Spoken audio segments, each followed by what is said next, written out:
Number one KPI of the CEO is to own the strategy, to drive the strategy. It is not necessarily to invent all the strategy, but it is to drive the fact that you have a strategic purpose, a strategic intent. You need to obviously get your circle of leaders and advisors to help with that strategy, get everyone on board with it. That's the number one objective. Go to market's obviously probably one of the more important sub-strategies of any company. And it can't just be the chief revenue officer. It can't just be the sales leaders. It's got to be capability. It's got to be marketing. It's got to be finance. It's also, people often don't bring finance involved in go-to-market, and that's always a mistake.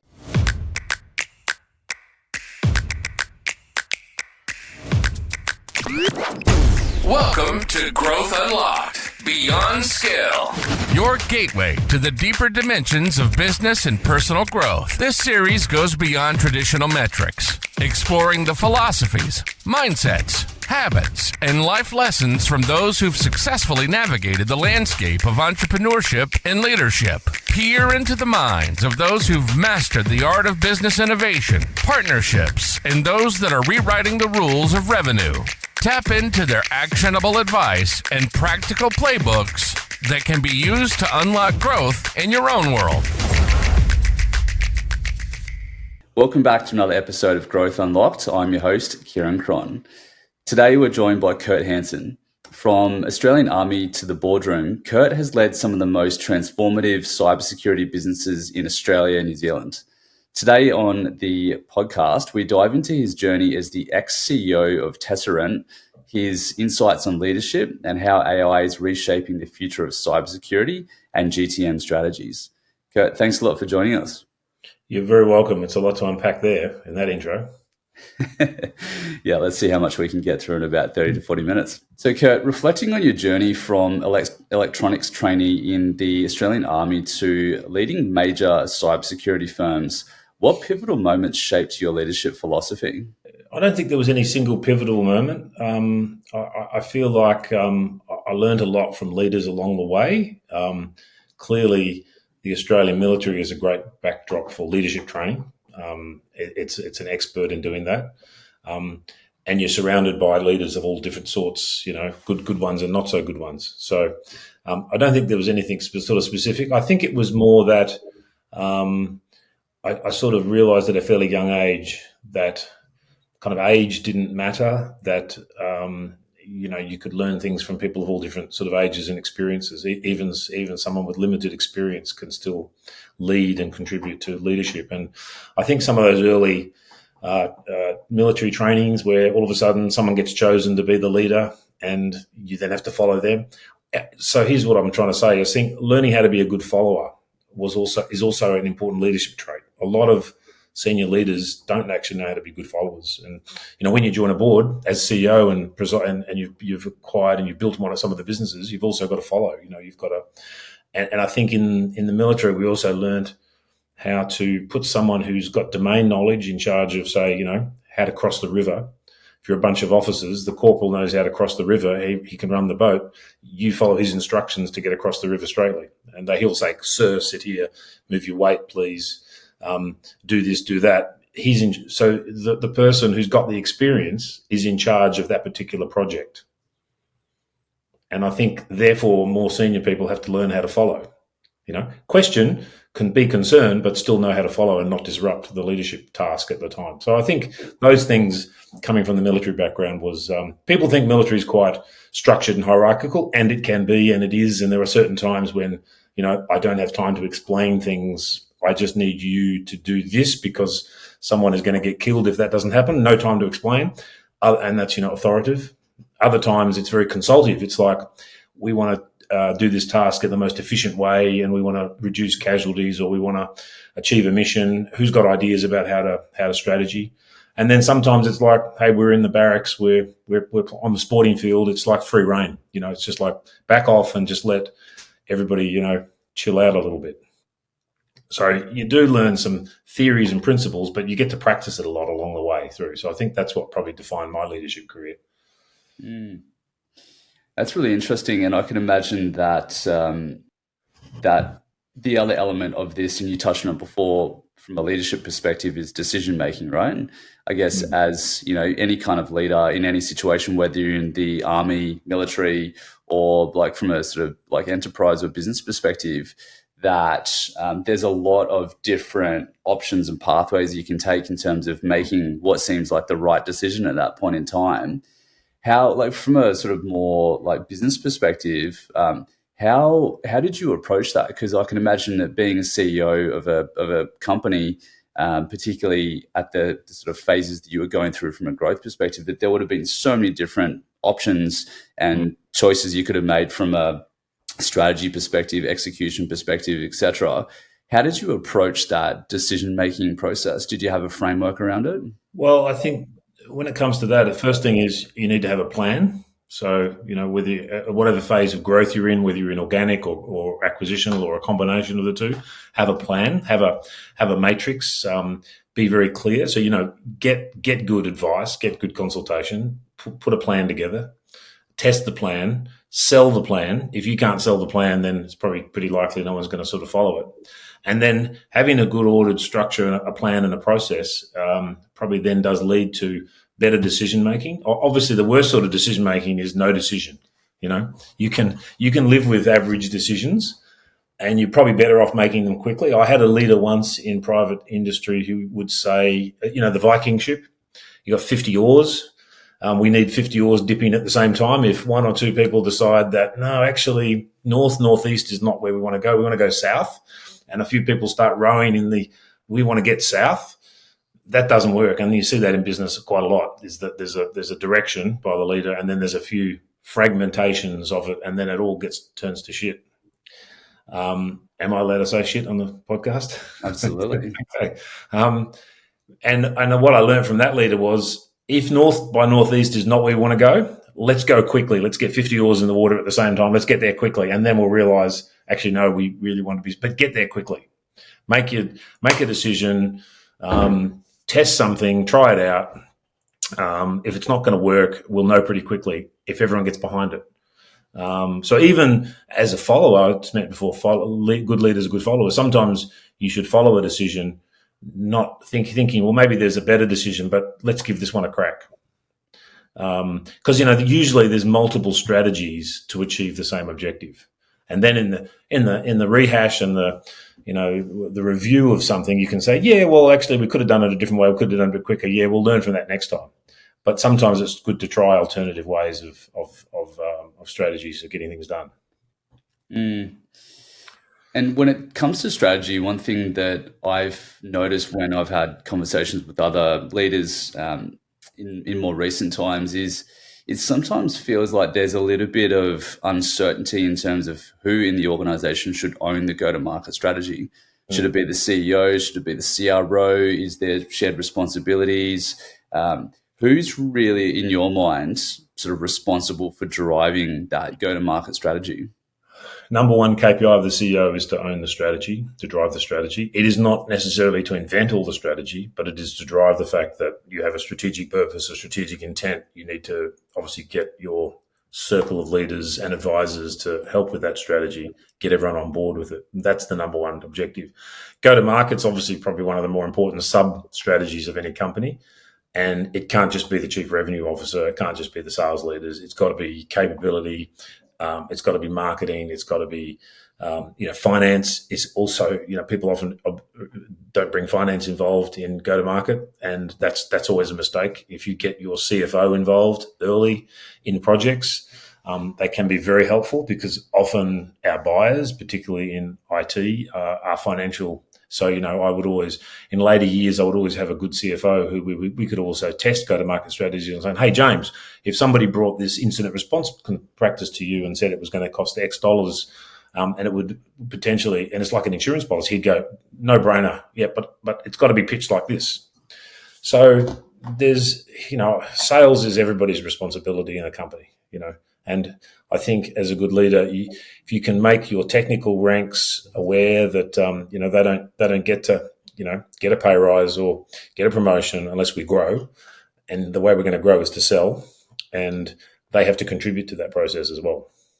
So it sounds like what you were doing there was creating this culture of ownership. So it doesn't matter sort of who you were within the business, what level, what department, everyone kind of felt like they were contributing towards the greater goal of where the business was heading. Yeah, absolutely. I mean, that's a nice way to say that. It's difficult to achieve in practice as the company grows. When you start off with 20 people, you know everybody, you know their families, you know how many kids people have got or whatever. You get to 50 people, you start missing a couple of names here and there. You get to 100 people, 200 people, you've got no chance. So then you've got to obviously try to inculcate that first level of leaders and bring them along on the journey. So even as the company gets a couple of extra levels, which is another interesting topic, as companies grow, sometimes people drop down a level and they don't cope well with that. But they might be gaining more autonomy if you've made an acquisition or you've got fast growth. But you've got to sort of have, your direct report leaders, and then there's the next layer, and maybe there's a layer after that. And you've got to have forums for those layers of leaders to have input to, either within their vertical groups or within, ideally, across the company. And so we tried to do that kind of at quarterly sort of meetings or broader sort of communication forums where people would be listened to. And there's obviously a variety of techniques to make sure, that you get input, and just getting out and talking to people. I think I spend a lot of time. I do see a lot of senior leaders, CEOs. They tend to spend most of their time with their direct reports, and you have to, of course, but don't ignore the next layer and the layer after that when you can get opportunities to spend time with them, because that was something I guess I learned in the military. It's the soldiers on the front line that are. I had a stepfather who was a long-term military career veteran, and it taught me a lot about listening to, particularly as I became an officer in the forces. You got to listen to people who are in touch with reality, not just. Sometimes middle management tend to sort of inject their own opinions on things. It's good just to get the facts. Particularly with as you said, there's sort of, the soldiers that are on the front lines of like having conversations with and dealing with customers directly, right? Because they're at the coalface of the business. And I think that a lot of those people would have probably the best insights that you could draw in terms of, sentiment around how customers are feeling, what conversations are happening. And that stuff would probably filter up through in terms of the decision-making and the strategy, right? Yeah, gotta listen to your salespeople and not have it filtered through sales leadership, because there's always a lens that sales leadership puts on things, But even getting past that, make sure you meet customers. So always got to have forums where you can have customers meet and also meet them in forums. Sort of probably in the later stages of development, we also had many forums where we'd meet customers without their client reps there. And that upsets client executives tremendously until they understand that that's actually a benefit, because if the customer is going to say something, most of the time they're only saying good things about their client exec, most of the time. But it's not so much about that. It's just that it gives them a safe space. It gives the clients a safe space to talk to leadership around what's working well with the company, what's not working well. And that and getting that feedback directly to management is a good way to develop the relationship with the client. They're going to spend more money. Client exec's going to benefit from that. So the smarter ones get to realize that's a really good thing. I can hand off my client to leadership. I can trust that they're going to have good conversations with them, and then I'll get a briefing on it after that. But it's pretty, you get a lot of resistance from that when you first start doing it. Yeah, because I suppose their initial reaction is, "Oh my God, like what's going to happen in that meeting? What's going to be said?"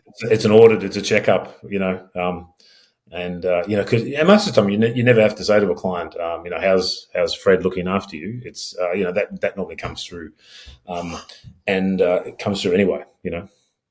And it's very rarely that Fred's doing the wrong thing. It's often something that Fred's not being supported on in the company anyway, if there is any sort of negative feedback, which are always opportunities. So so that's, I think, getting out there. I think that's one of the most important things you can do if you're trying to grow quickly is to, I had the benefit of being at Cisco for quite a few years. We had an amazing CEO called John Chambers. And John used to be very rigid about leaders need to spend 50% of their time with facing customers, talking to customers, involved with sales at all levels, because obviously you can become so bogged down with internal stuff. So he set himself a goal of spending 50%, and he did that because he made us bring customers directly to San Jose. So he was able to spend a day at the office and meet, 8 visits from over a day, 30 different customers. So it was quite easy, but it's much harder to get out and actually travel around and meet them. But with COVID and with with forums like this, it is possible to meet a lot of customers quite quickly and get them in a room and that type of thing as well. So you've got to make those efforts. Mm. I think there's even an opportunity to leverage technology when, like customers are meeting with salespeople, customer success through everyone's got access to like call recordings and transcriptions these days. That AI has become really interesting and powerful at looking at big sets of data, this unstructured data, to identify common themes and trends that. But basically, like, what are our customers telling us? What are the most common frustrations and problems they're having? And then taking that huge set of data, distilling it down into a couple of key themes, and then using that for messaging that you're putting out to the market to refine your strategy and your approach. So, yeah, I think we're just at the starting point of that, but there's huge potential to leverage AI to look at all this unstructured data. For sure. I mean, as long as there's a human driving it, that you're getting the most out of it, absolutely. Mm. And so on that topic of AI, I mean, looking at the future of cybersecurity sales, how do you think AI and automation will impact traditional go-to-market strategies? I think in terms of go-to-market strategies, I think it's probably just getting things to happen a lot faster. So, whether it's proposal writing or whether it's problem solving, there's an efficiency there. This is like, the Industrial Revolution, when people were scared of, the weaving machine and they were destroying them. So things are changing, but it's obviously not, it's not going to displace the salesperson or the go-to-market structures anytime soon. It's just going to make them more efficient. It's also going to give customers a better opportunity to be more intelligent buyers as well. So I think what that means is your digital presence, what you said before, getting your narratives and your messaging right and making sure that you're in the right forums and that your brand is also seen in the right way is really important, because customers will be using AI to determine, how they solve problems. And if you want to be part of that problem solving, you've got to fit the narrative. Mm. Yeah, it's a great point you made, and that's something that I think a lot of businesses need to be aware of. I mean, we live in the information age with people having access to everything that they need within a couple of clicks, and that's even become more extreme now with people having access to GPTs, where they can essentially educate themselves and get AI to help them to think about their buying criteria and how they should make an assessment of different solutions. And what I see changing now as well is, businesses going from, creating content and optimizing for search, and now starting to optimize for AI and LLMs, right? It's a different world that we live in now. I'm not sure about you, Kurt, but I mean, 9 times out of 10, when I'm looking for information these days, I just go straight to an LLM. I don't really use search much anymore unless I've got a very specific use case for it. And so I think, not to say that everyone's doing this, but I think we're going to move to that in the future. So it's something that businesses need to think about, is like creating content. Everyone knows that they need to do it, but there's a different and there's a better way of doing that, because the way that people are buying and looking for information has changed even in the last 6 to 12 months. Sure. I haven't made that step yet. I'd still use Google, or I've got people around me, or had people around me, still got people around me that go, yeah, they're doing exactly what you're doing. Obviously my children are doing that. So I talked about, I'll say to someone, what is ChatGPT saying about this? Or here's something I've written. Do you want to, I guess that's a bit old school, but back in the day, CEOs never used computers, did they? They had a secretary who typed everything up for them. So I'm probably a bit like that when it comes to AI, but look, I'm getting there. Obviously I see the value of it. Yeah, it takes time. I mean, I think it's just exposing yourself to it. And once you understand that it can give you what you need faster with more accuracy, it just becomes a bit of a no-brainer. Yeah, for sure. Yeah. I guess, like, to switch gears a little bit, with the increasing sophistication of cyber threats that we're seeing, businesses that are being made vulnerable and being attacked all the time. I mean, we've seen some pretty major brands in Australia be attacked and have like a pretty major data breaches over the last couple of years. How do you foresee the role of I guess, AI and machine learning potentially bolstering cybersecurity defenses? Well, it's already happening, particularly around, technology. So obviously most of the technology, when I think about bolstering defenses, and maybe there's a question coming later where we might come back to this thing, but I go back to the old adage of people, process, and technology, and really cyber defense, increasing resilience, cyber resilience. There's no people are always looking for the silver bullet. What's going to stop Medibank? I've had vendors present to our teams over the last couple of years. If Medibank had this technology, it wouldn't have got hacked. Well, that just doesn't happen. So all you can really do, and we tell other stories around cyber resilience, it is a bit like being just a faster swimmer than the slower swimmer if you're in shark infested waters, right? So and so as you're trying to do an uplift and you're trying to increase your resilience, you've got to focus on people. And people is about at the board level right down to the basement, and it's about knowledge of cyber. And perhaps there's an AI element there, because obviously education is really important. I think our training division last year launched a bunch of AI stuff around, getting really quickly taking company information relevant to that company to do security awareness training, using AI to actually spread that message and put familiar faces behind the messaging, that type of thing. So I think AI has got a good impact there for education. Processes, of course, we can actually spin out quicker, better processes if we understand what the framework we're trying to drive to. We've chosen a framework. We need to follow processes in the company. How do we get a better process flow, a better process document, something, you could say to AI, how could I simplify this process so that there are some steps in there that are not as important as others, So I guess the Essential 8 framework came from a lot of humans working that Essential 8. It's powerful heading anyway.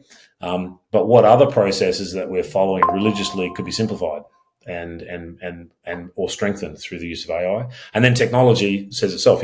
Tech has been using AI for looking for the indicators of compromise and so on, and then obviously the defense of any technology sort of footprint or layer.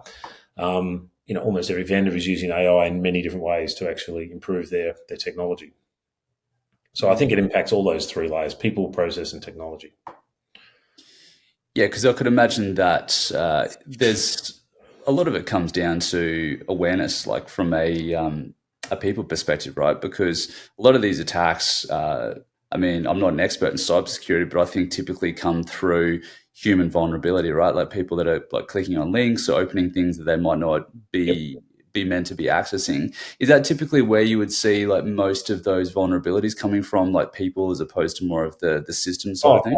100%. I mean, at Tesserent, I think when I left end of last year, we had 45 consultants who were ethical hackers, and I worked with some of those people for many years and saw that industry evolve. So when you get to understand the attacker's mindset, people is the easiest thing to. So hence, getting someone to click on an email and getting their credentials, and then getting access to that person's account, and then being able to work through, the systems. It's much easier to do that than it is to force your way through a technology barrier, right? So that's always going to be. That's why I say a lot of companies looking for that silver bullet would go and buy CrowdStrike, quick whack that in. But if it's not configured correctly, you've got some process issues there. And then if people don't understand it, or if people are not installing it or getting around it or something like that, then you've got a bigger problem. So, people, process, and technology kind of in that order.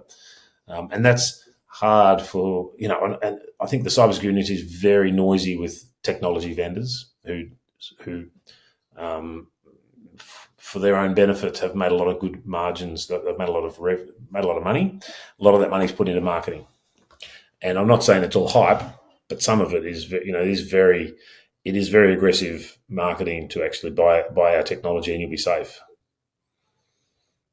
Which I think does. Which I think, look, the smarter businesses are woken up to that now, but there's still a bit of that out there. One thing that just popped into my mind, Kurt, and I'd love to get your thoughts on this is, we're speaking a lot about sort of cybersecurity, cyber resilience from an enterprise and a corporate perspective.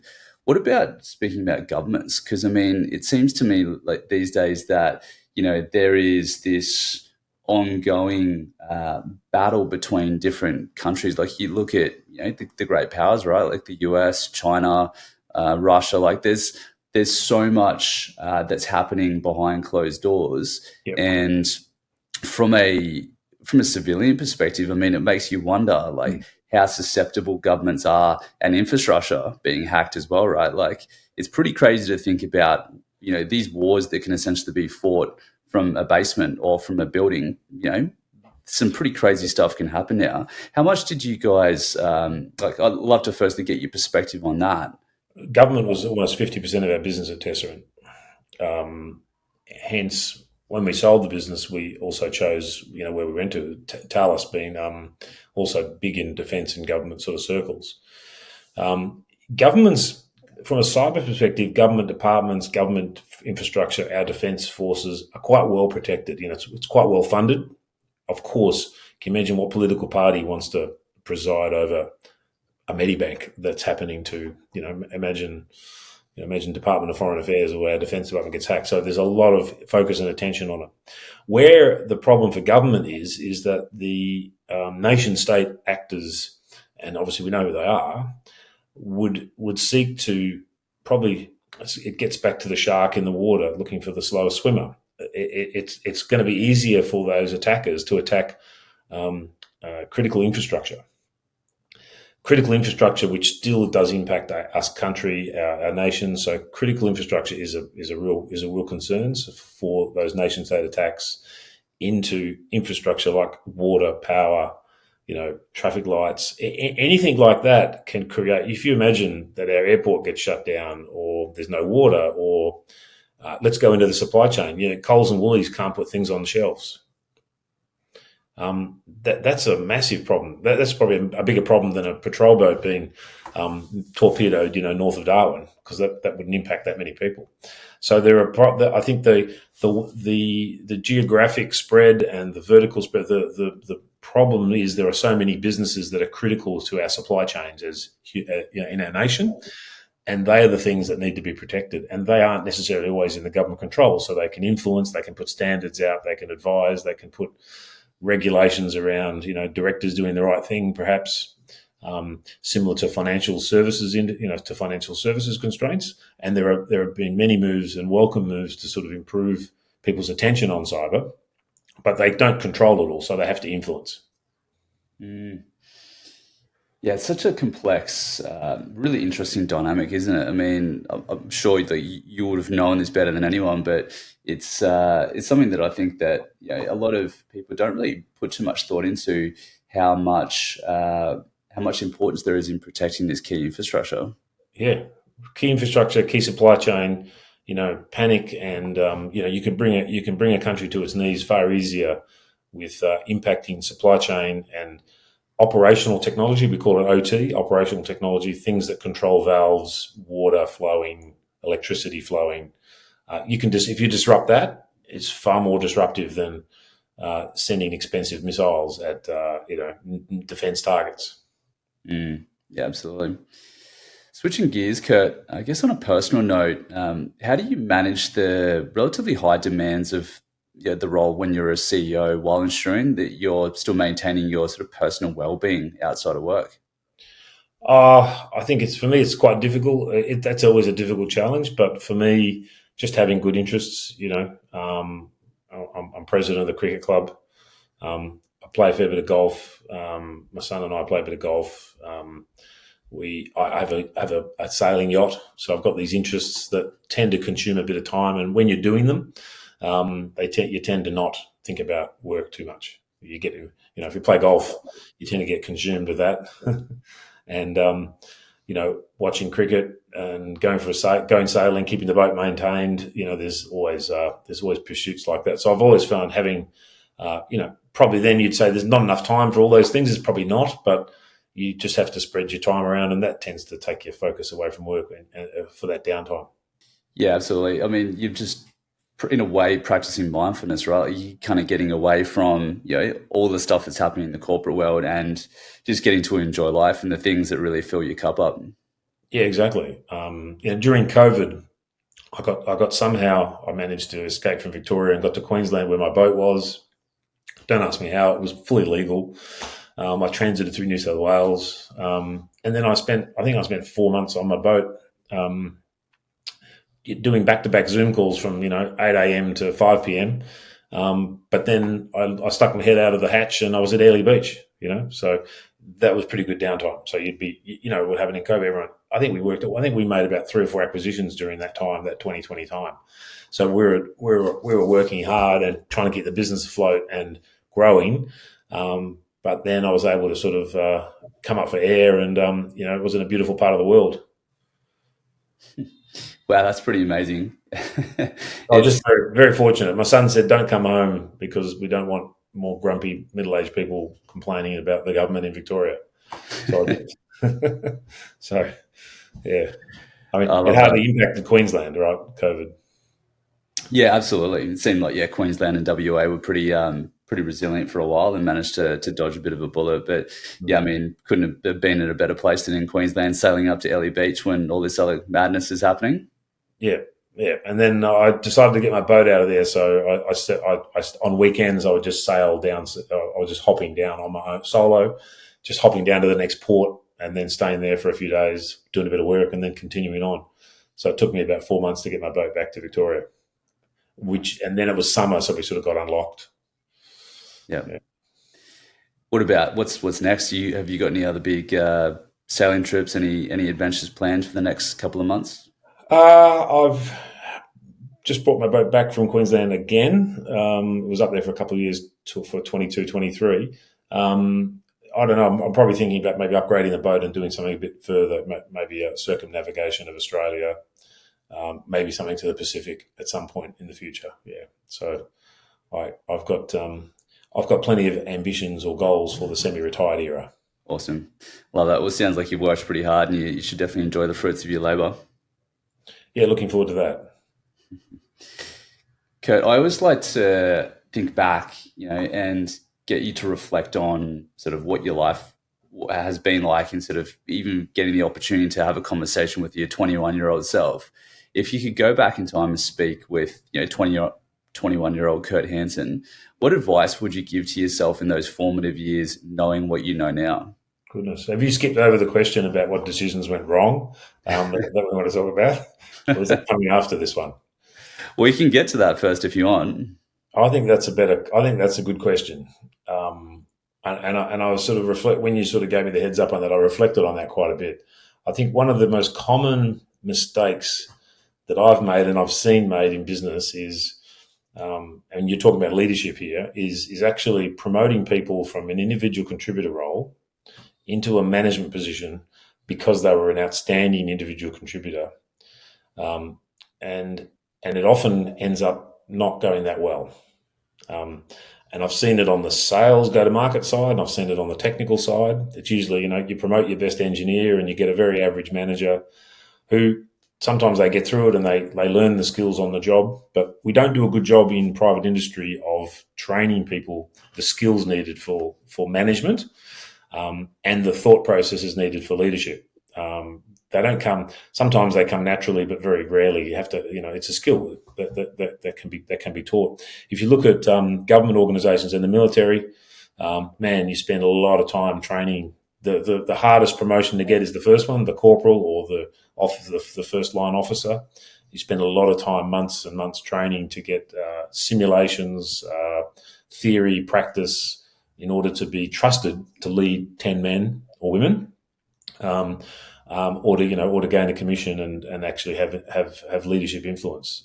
In private industry, it's far less because of the chase of the dollar. There's far less time allocated to leadership training. So where I've made mistakes is, and quite often on the sales side, it's usually the best salesperson that puts their hand up and says, "Oh, I want a new sales manager. It's got to be me because we don't want anybody else coming in stuffing up our world." And they're a very good salesperson, so they usually sell to management why they should have the job. And if they're any good, they normally do a good job of that. And then they expect everybody to be as good as them, and nobody is going to be as good as them because they were the best, and that doesn't often get the great leadership that you need. So then you lose the best salesperson. So product efficiency, productivity goes down, and then you end up your second and third best salesperson probably leave the business anyway if they're not working for a good leader.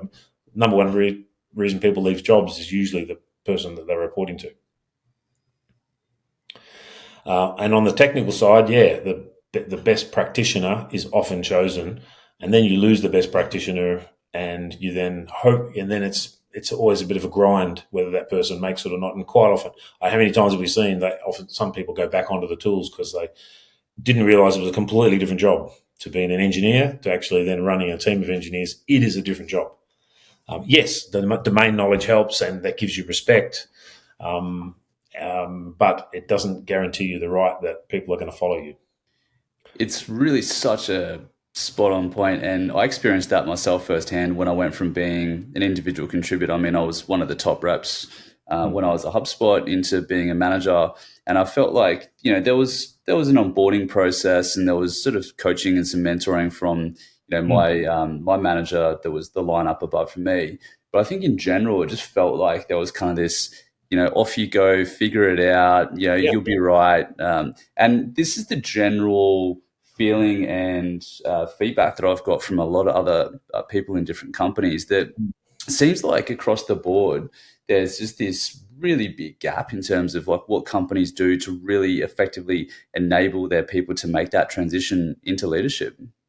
Yeah, some companies do it really well. There's all sorts of cadetship programs and there's different structures. I think probably the larger companies are doing it. But if you're in a mid-sized company, HubSpot being probably that mid-market sort of IT company, it is really tough to have that space. And then the senior leadership are challenged with growth ambitions, and therefore how much money and time can they actually put into it. So they have a problem then of growing. They can go and hire external talent where they might get better leaders, but then they ignore internal talent. If they promote the internal talent, are they spending enough time, coaching and mentoring them into those sort of roles, or giving them some, even just, running a meeting? How do you run a meeting? How do you actually pause? How do you actually ask questions? Make sure you get participation. It's a skill that can be taught.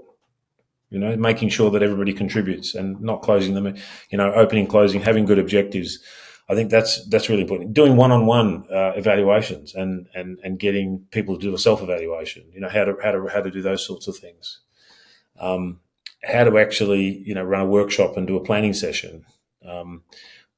Recognizing, if you come to sales, which we both understand, what does a salesperson really want from a sales leader? Well, I can tell you the salesperson wants from his sales leader, he wants coaching and he wants to be able to help solve problems. He wants, when he can't get that meeting with a client, he wants his sales manager, him or her, to be able to help them get that meeting. They don't want them to close the deal for them. That's where a lot of sales leaders who jump into sales management roles, get out of the way, I'll go close the deal for you. No, they want that person to be able to sit back, they want to bounce ideas. How am I going to get this meeting? How am I going to close this deal? They want to workshop ideas with their leader, and then they want to go execute. And then if they're really in trouble, they want to be able to ask for help. So they just want good coaching. And sometimes they get micromanagement. Sometimes they get the fearful leader who just wants to control everything, and nobody's doing it like I did it. So why not? They have to follow my process. And there are many different strategies to achieve the same end. And we know that there are different sales methodologies, and some people have used their personality more than others. Some people, are better at running the process. And I think that there are horses for courses, and there is variety. And in any good sales team, you usually have got, different skill sets. And it's often the diverse teams that actually are the high performing teams, because people bounce off each other. They learn something. They'll try a technique that doesn't work. Someone else gives them an idea, and a high performing team is very seldom run by someone who's micromanaging everything. Some really excellent points in there. And I think that is the point that you made there around coaching is probably one of the biggest parts that's lacking that I've seen, to be honest. I'm not sure if it's because sales leaders are distracted, they're going in different directions, it's not a priority for them, they think that their people don't need it. But unless there's that constant loop of feedback and coaching and making it very specific to a particular part of their process and getting that right before you move on, then really just kind of hampering the results of your salespeople in the company. Exactly. If you take an analogy to sport, who are the best coaches of any sporting team? They aren't usually the outstanding players. They've probably played the game. So you probably want your sales leader to have, I mean, it's happened before. Non-sales people becoming sales managers. That's a shock horror. You probably want to know your sales manager has gone through the pain you've got. They've carried a bag. They've had a quota. They've missed their quota. They've exceeded their quota. They know the game, right? They understand the game and they've studied the game. And maybe they realised they weren't the best at it. I was never the best salesperson when I was in it. There were always better people than me. But you learnt from those people. But you studied the game and you understood what it takes to win in the game and what motivates people. So, the best sporting coaches aren't the ones that would kick 100 goals a season, but they may see things in the forward line and they can make suggestions about improvements that then improve the players. And you see the best sporting teams. Which code do you follow, Kieran? That's a good question. I'm probably more of a union guy, I would say. Yeah, okay. So Wallabies, right? Yeah. I mean, let's not go there at the moment, but no, it's hard to. All Blacks, no. Who's the best union team at the moment? It's probably the French, is it? Yeah, it's got to be. They've done pretty well recently. Yeah, but you know what I'm saying. The best coaches of those are usually someone. Probably Wallabies always seem to have some famous player ex-player who's coaching, because it's probably not a good thing. But in the bigger codes, you usually just have the most successful coaches are the ones that really study the game and they understand people and they understand what's got to happen. And they're not lecturing from a period of, back in my day when I did that, So, I think, it's a really good topic. You could write a book, and there have been books written on it. Oh, there's plenty of them for sure. I mean, I think there's a big difference between reading a book and having something happen in reality and actually people execute on it in practice. But yeah, there's plenty of literature around it, and I think I've been pretty fortunate, if I think back on my career as well, to almost in a way been blessed to have some pretty amazing leaders, because I don't think I would have ever got to where I'm at today unless I had some awesome leaders in the past, and that's just the reality.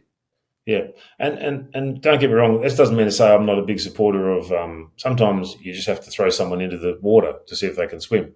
So sometimes you just have to try, and but you've got to support the person. You've got to support that person if there is an opportunity for rapid change of leadership or rapid promotion. A lot of companies, and sometimes people making the decision about that, if it's not working, they want to distance themselves from it as well.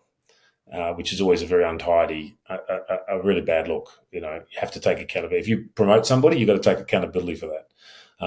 So that's why I would say one of the reoccurring themes where I've made poor decisions in the past is I always like to give people a go, and I always love to develop people. I would much rather promote someone internally into a role and than to just go hire a top gun.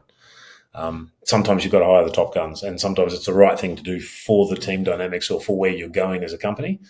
But it's always great to give people the promotion, but you've got to stand by. And if it's not working, you've got to take accountability for that and then make a change. So that's one thing I have learned is when you do make a decision, particularly around a promotion or a hire, the worst thing you can do is to try to keep making it work for too long. I mean, sometimes in your heart, it's just not going to work, or it's not going to work in these circumstances, so you have to learn to change it. So making early decisions when you've made a mistake, I think, is the other thing that I've learned. You rarely come to, if you have to unfortunately terminate someone or change the structure or something like that, you rarely go, gee, I wish I could go a bit longer. Usually your thought is, I knew in my heart this needed to happen 3 months ago. Yeah, well said. Yeah, it's not easy, but I think that, like you said, we all make mistakes in life, right? It's just about learning from those and trying to avoid making that same mistake twice. Yep. And then invariably you will make the same mistake twice, and then let's not make it a third time, and so on. And there's various reasons why that happens, but as long as you keep being aware and not deny it, I think is important. Yeah. Definitely. So I guess just to round it out now then, if you could teleport yourself back into time and have a conversation with your 21-year-old self, what kind of advice would you give to Kurt Hansen in those formative years, knowing what you know now? I mean, that's a really tough one, because when I was 21, I was a newly commissioned lieutenant. I was looking at a great career. The world was it was the Cold War. There was not much going on. It was quite frustrating. There was a lot to learn. Probably there was this impatience. And like I think a lot, and I still see people in their 20s coming into business today, and they are impatient to get ahead, and there's nothing wrong with that. The message would be, there's plenty of time. And I think, so I joined the Army when I was 16. So 20 retirement after 20 years at 36, you were done by then. So I think that when you're going through your 20s, you're thinking, oh, am I going to, so I did 10 years, but when I remember, so what was I, 26 or 27 when I left, you just didn't want to be 36 or 37 because you thought you'd be washed up and, you'd be this crusty old major that'd be washed up and not be unemployable. So I would say to my 21-year-old, there is a lot of time, and you should set your goals on what makes you happy in life, and there's plenty of time to actually develop. There's a level of impatience, I think, sometimes, or to myself there was at that particular time. But that's probably because I did leave school early, and there was, started a career early. So we did achieve a lot. From 16 to 21, I achieved a lot. But I think these days it's a little different for that advice. But achieving good things does take a bit of time, and it does take a bit of perseverance. But they absolutely can happen if you set the goals in the right space. Yeah, well said. I think I'm probably guilty of that as well. It's feeling like I'm not moving fast enough, and I always want to move quicker. But yeah, it's just generally speaking, this kind of concept of like instant gratification versus delayed gratification, right? And I think that that's something that's become a bit more common in societies. To people want that instant gratification, that kind of dopamine hit, that thing, that instant release straight away. And like you look at sort of a lot of what's happening with social media, people are just like mindlessly scrolling through the feed because they're kind of getting those hits of, this is what I could be doing, this is where I could be. But it's really sort of practicing that delayed gratification, knowing that what you're doing now consistently over time, even if it doesn't feel amazing, is going to get you further in the long run. Exactly right. Yeah, exactly right. So, yeah, I think just being aware, just being not so impatient, I think would be the major piece of advice. It's great advice. Okay, thank you so much. If people want to learn more about you, hear about your story, or connect with you in the future, maybe follow on with your journey, what's the best place for them to do that? Well, I'm on LinkedIn, so I think that's just send me a message there. I've got more time to read those messages these days, although a lot of them get deleted. And please, if you're on LinkedIn and you're trying to sell me something as CEO of Tesserent, stop it. Because I won't be buying anything. Not that I did a lot, but yeah, just send me a message on LinkedIn and probably be there. If you're going to promote this on that platform, are you, Kieran? Yeah. Perfect. Kurt, thank you so much. Really appreciate your time. It's been an absolute pleasure. No worries. Great chat. Thanks, Kieran. Really appreciate it. Cheers. Bye for now. Thanks for listening to this episode of Growth Unlocked Beyond Scale.